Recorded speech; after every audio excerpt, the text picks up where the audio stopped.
The concept of heaven and eternal life often raises profound questions about the nature of its existence, the afterlife, and the human experience. Most world religions and cultures have some concept of eternal existence, and it seems to be an inbuilt predisposition of our humanity. So wide is this belief that we cannot easily just ignore it and put it to one side. Someone recently commented to me that they were not sure that they wanted to live forever, and on reflection, I found myself resonating with the comment. Then I realized that I was approaching the concept from the dimension in which I now exist, a dimension very limited by time and space. It may well be that a life that is nothing more than the endless extension of life as we now know it has little appeal. The subject of eternal life is complex and in part beyond human understanding. I must confess to a degree of apprehension in speaking about it, but am comforted in knowing greater minds than mine have struggled to explain the subject.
There is no doubt that this subject is a mystery, and much of it will be revealed after death, However, it is important for us to understand that this eternal life begins in the here and now.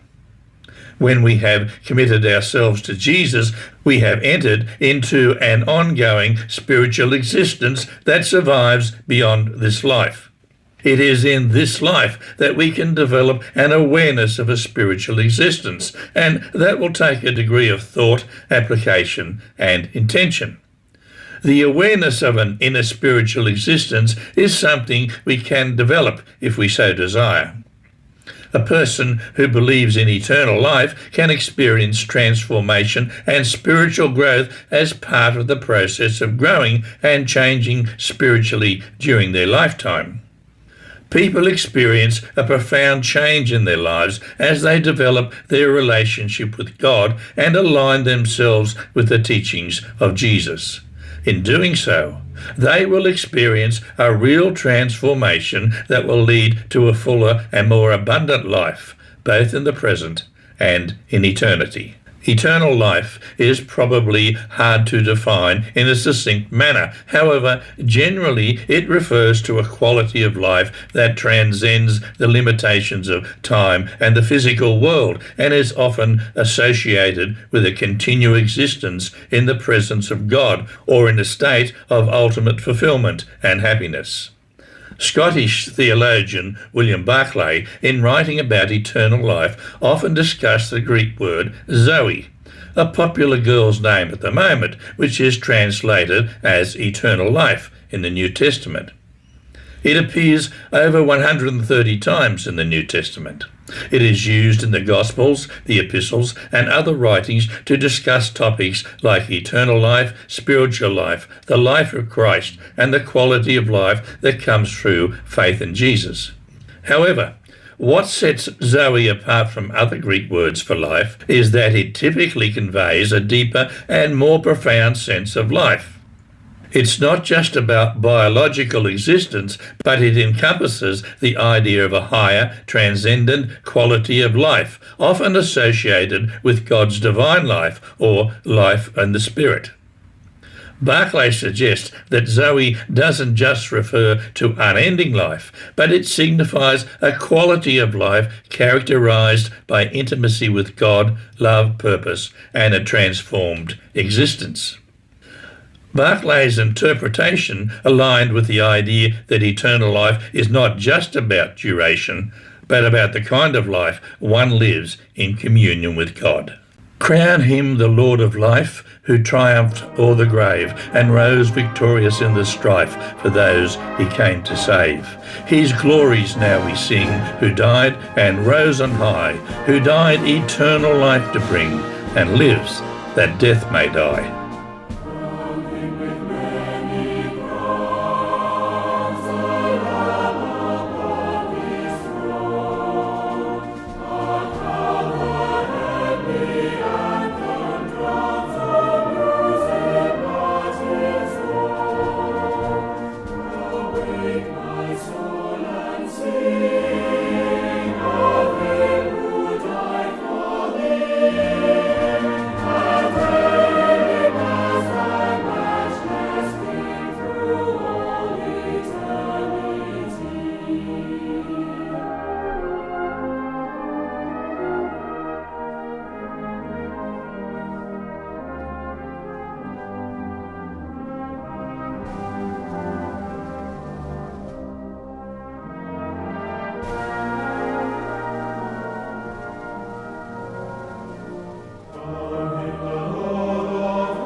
There are many references to eternal or everlasting life in the Bible, predominantly in the New Testament, where it assumes a central theme in the teachings of Jesus. The reality of eternal or everlasting life was one of the central themes in his teaching, and his promise of it needs to be taken seriously. In my Father's house are many mansions. If it were not so, I would have told you. I go to prepare a place for you. And if I go and prepare a place for you, I will come again and receive you to myself, that where I am, there you may be also. It is so fundamental that we dare not sideline it as minimalist or ignore it. To get a clear and indisputable truth about eternal life, we need to know what Jesus said about it. He spoke constantly about eternal life, heaven, and an existence that was beyond this world and human comprehension. In his parable of the rich man and Lazarus in Luke 16, he clearly speaks of those who have died and now reside in some other place. He describes the continued existence of both Lazarus and the rich man after death. Lazarus, the poor beggar, continued in eternal bliss, described as Abraham's bosom, while the rich man was in eternal torment in Hades. This eternal life transpires in fellowship with God through saving faith in Jesus. There is a sense in which this eternal life eliminates the boundary line of death. Death remains as the last enemy. However, when we come to Jesus, we begin to experience the kind of spiritual experience that will never end. What we also need to note is the use of tense in these references. John 3:36. He who believes in the Son now has everlasting life, and he who does not believe in the Son shall not see life, but the wrath of God abides now on him. John 5:24. Most assuredly I say to you, he who hears my words and believes in him who sent me now has eternal life, and shall not come into judgment, but has already passed from death into life. And in John 6:47, most assuredly I say to you, he who believes in me has, that is now, everlasting life. Although the term is rarely used directly in the Old Testament, there are strong indicators of eternal life. The prophecy in the book of Daniel is clear and compelling. At that time, Michael the archangel, who stands guard over your nation, will arise. Then there will be a time of anguish greater than any since nations first came into existence. But at that time, every one of your people whose name is written in the book will be rescued. Many of those whose bodies lie dead and buried will rise up, some to everlasting life, and some to shame and everlasting disgrace. The prophet Isaiah also had a clear understanding of eternal life. But those who die in the Lord will live, their bodies will rise again. Those who sleep in the earth will rise up and sing for joy. For your life-giving light will fall like dew on your people in the place of the dead. Job had the assurance that although he was going to be eaten by worms, he would receive a new body, and in that body would actually see God face to face, obviously in a state of consciousness. But as for me, I know that my Redeemer lives, and he will stand upon the earth at last. And after my body has decayed, yet in my body I will see God. I will see him for myself. Yes, I will see him with my own eyes. I am overwhelmed at the thought.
In approaching this subject, the first thing we need to address is to settle in our own minds this issue of immortality.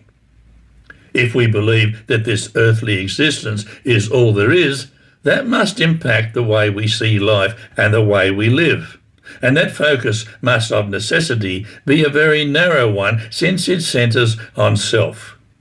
If we believe part of us, that is the soul spirit, is immortal, then it will dramatically change our approach to life and living, since our approach to life in the here and now has an eternal dimension to it, which cannot be separated from our present existence.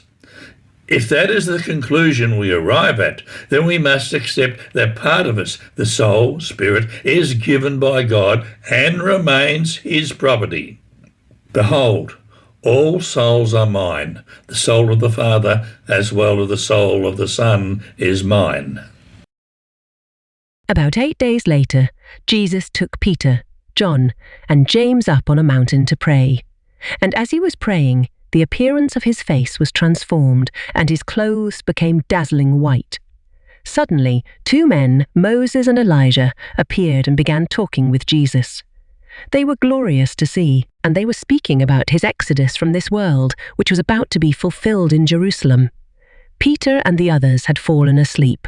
When they woke up, they saw Jesus' glory and the 2 men standing with him. As Moses and Elijah were starting to leave, Peter, not even knowing what he was saying, blurted out, "Master, it's wonderful for us to be here.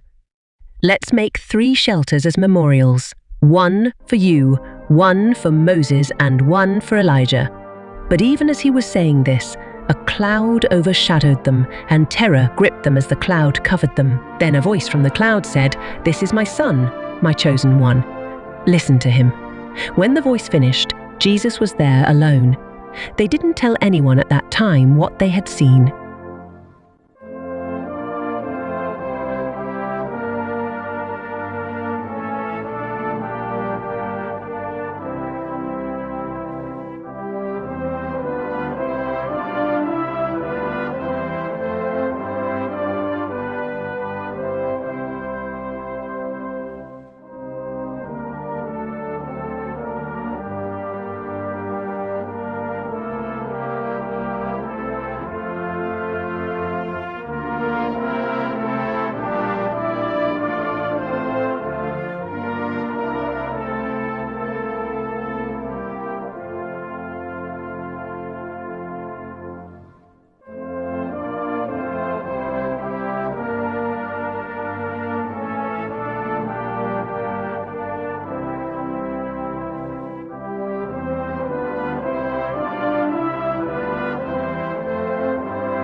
The transfiguration of Jesus is one of the high points of the gospel, and perhaps a preview of eternity. As far as Jewish thought is concerned, Moses and Elijah have always embodied certain values that have always been important to them. There was no doubt that Moses was the greatest of all the lawgivers. He was the man who brought God's law to men in a supreme and unique way. It has been said that Elijah was the greatest prophet of all time. In him, the voice of God spoke directly to men in a way that was unparalleled in history. In this passage, there is a special connection between the translation of Exodus in verse 31 in the New Living Translation. It is the only time in this translation of the New Testament that this word appears. In the Old Testament, Exodus is the story of Israel leaving Egypt to head into the unknown desert paths that would lead them to the Promised Land. There is a theological implication in using the word Exodus in this context, for it holds symbolic significance in that it mirrors the personal experiences of Moses and Elijah, who both had remarkable departures from this world during their lives. Moses died on Mount Nebo and was buried by God himself, while Elijah was taken up to heaven in a whirlwind and a chariot of fire. Exodus is the word that describes what might well be called the most adventurous journey in human history, a journey on which people trusted God totally. As Jesus had to pass through an exodus, so too must we from this life to eternal life, and it will be an adventurous journey to our promised land. While the events of the Transfiguration narrative may not tell us a lot about eternal life, they do clearly demonstrate there is an existence after death. Both Moses and Elijah had been gone for centuries, yet here they are with Jesus, though perhaps in some sort of spiritual presence. Now, whether or not the disciples somehow recognized them or Jesus told them following the event, we do not know. It may well be that there could have been some sort of spiritual awareness that is beyond the comprehension and explanation of this world limited by time and space. During the Transfiguration, Moses and Elijah appear on the scene and demonstrate how God's promises and covenants have been fulfilled throughout history. Continuity implies that the faithful, which includes Moses and Elijah, are still alive and present in the presence of God, suggesting an ongoing existence beyond the physical death of a person. The Transfiguration depicts Jesus' appearance being transformed and his clothing becoming radiant and as white as the light of day in the process. There is no doubt that the transformation can be viewed as a preview of the heavenly glory that believers anticipate in the afterlife as a result of their faith. The image serves as a visual representation of the transformative and glorious nature of eternal life in the presence of God. As a preview of God's future glory, this representation of the Transfiguration is often referred to as a precursor to the kind of glory that God's kingdom will bring in the future. In this passage, there are several instances that provide a glimpse into the glorious state that believers will be able to experience in eternity as a result of their faith. In the same way that the appearance of Jesus changed during the Transfiguration, we may also look forward to a similar transformation and participation in the fullness of God's kingdom in the future, just like they did during the Transfiguration. Changed from glory into glory, till in heaven we take our place, till we cast our crowns before thee, lost in wonder, love and praise.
In Christian theology, the resurrection of Jesus Christ is undoubtedly the most fundamental event regarded as a central event and a symbol of eternal life.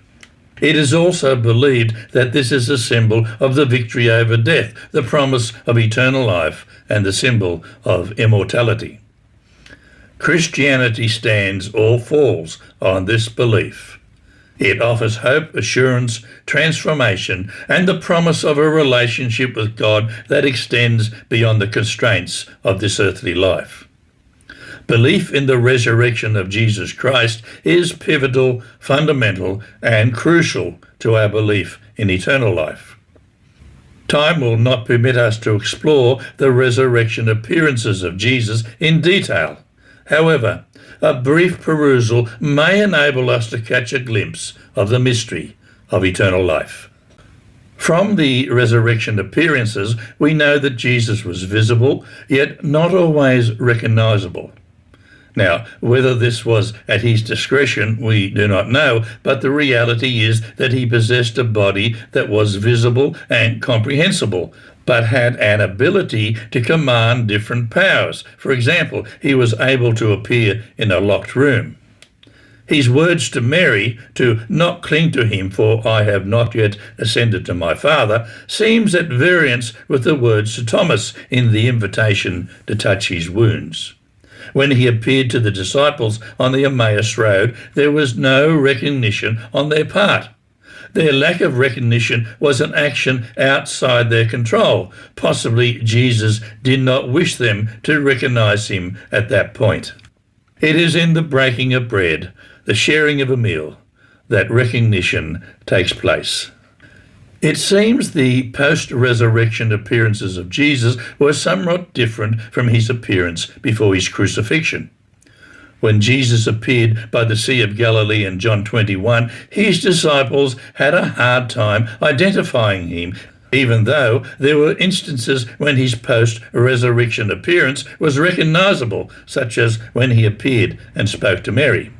It may well be that Mary's recognition was more to do with his personality, since it came when he spoke to her. Perhaps it will be that the personality we know in this life may be part of eternal life.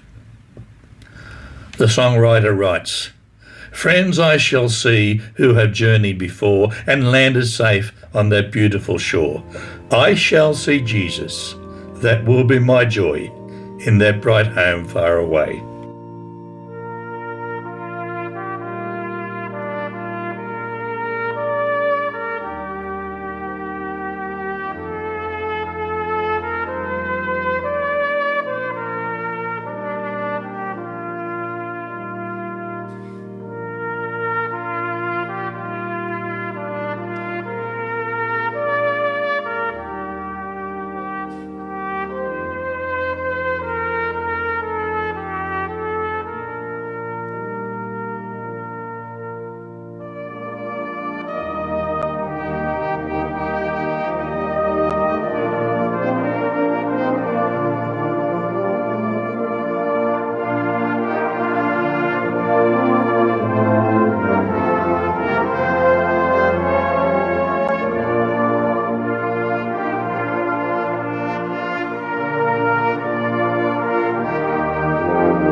The fact remains that no matter what we do, at the end of the day, we have to come to the conclusion that our perception of what eternal life will be like is severely limited.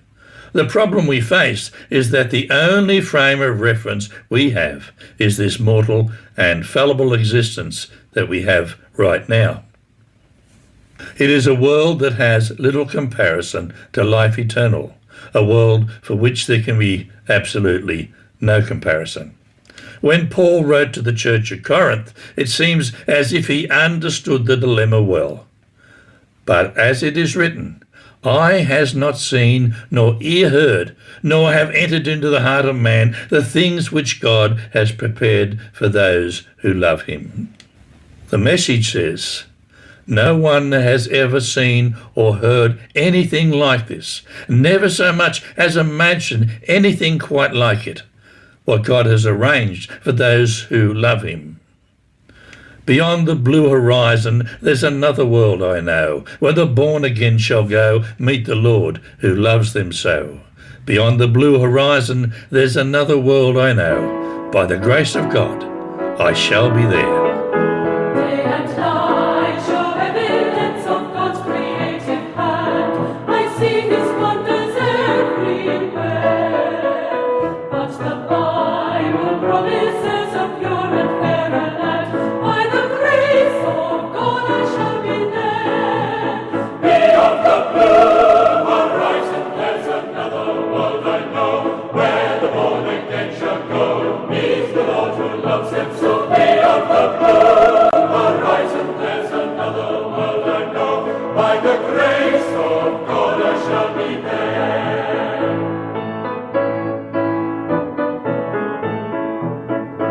Jesus died, I never knew the love he had for me, the burden of my sin to bear. Now by faith a citizen of heaven I will be, wondrous grace of God I shall be there. Beyond the blue horizon there's another world I know, where the born again shall go, meet the Lord who loves them so. Beyond the blue horizon there's another world I know, by the grace of God I shall be there.